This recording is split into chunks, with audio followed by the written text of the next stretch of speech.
Hello everybody, Chris Campbell here in the clock shop this evening. So up on the bench now we have a Walterberry kitchen wall clock. The customer brought this by today all the way from Atlanta, Georgia. She made the trip up here. She has seen my YouTube videos and Facebook post.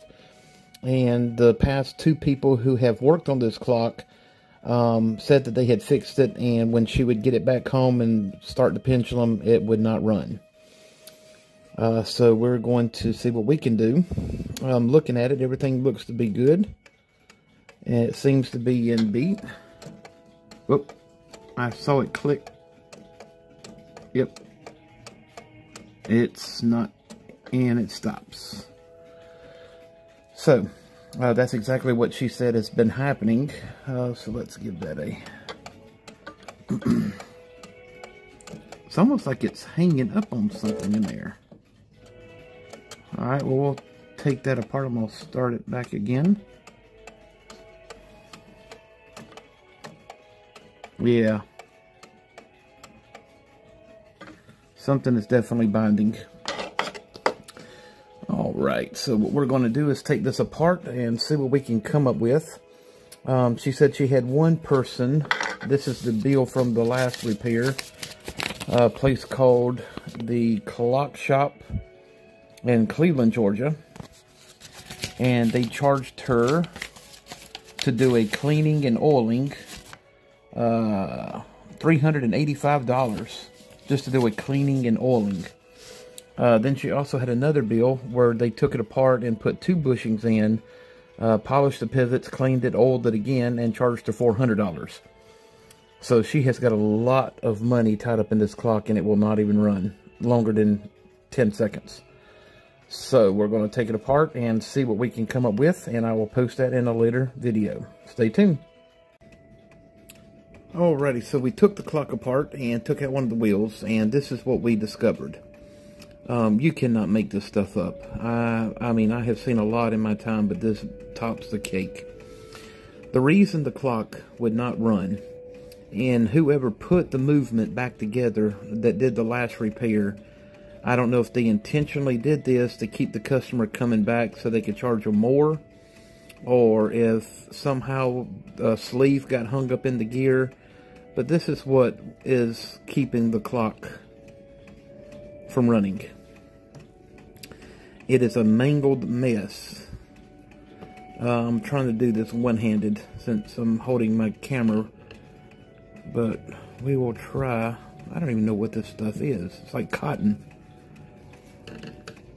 That's exactly what it is. It's cotton that has wound itself around the arbor.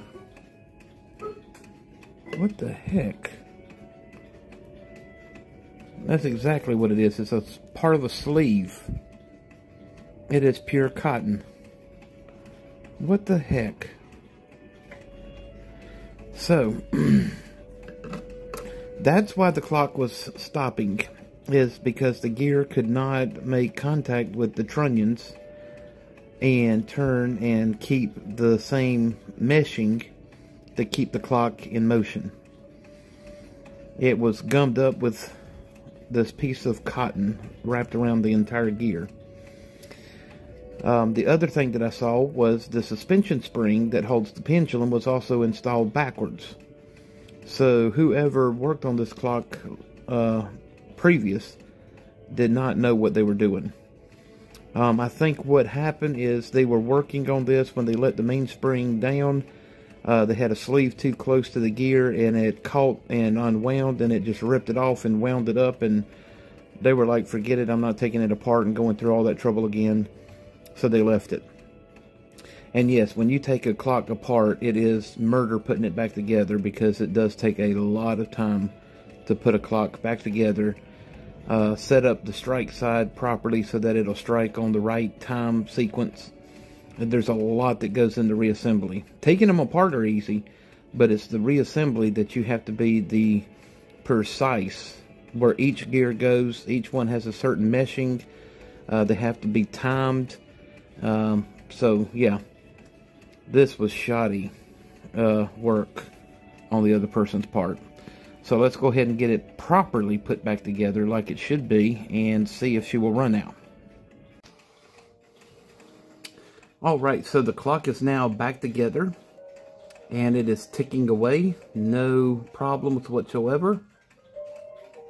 It is in beat and working like it should after we removed the cotton from the arbor and gear. And we also replaced the suspension spring in the right direction. We also went ahead and did a complete oiling, cleaning of the movement, and made some minor adjustments to be sure that it was working like it should before the customer picks it up.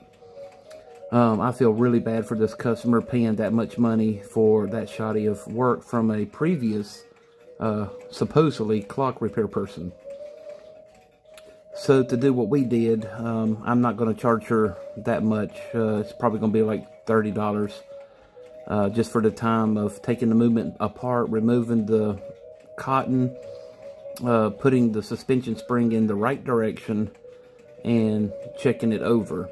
I did send her pictures of what we found. She was beyond belief and speechless. She said that she had her doubts about his ability to do clock repair, because he kept it for 6 months and said that it was taking him that long to repair it. We've had this now in our shop for 6 hours, and we've already done the complete repair, servicing, and got it ready for her to pick up. So come this weekend, I may just go ahead and meet her halfway, just to, you know, be fair to her, since she did drive a long way. But this is a beautiful clock, and now it is working like it should be, and like it should have been all along. So if you need any antique clock or watch repair, definitely come see us today. We're a third-generation clock and watchmaker in Anderson, South Carolina. We back our work, and we do the work right the first time. We do quality work, and we do not cut any corners. So give us a call today at Campbell's Antique Clock and Watch Repair, where we'll get your clock or watch back in time in no time. Have a wonderful evening.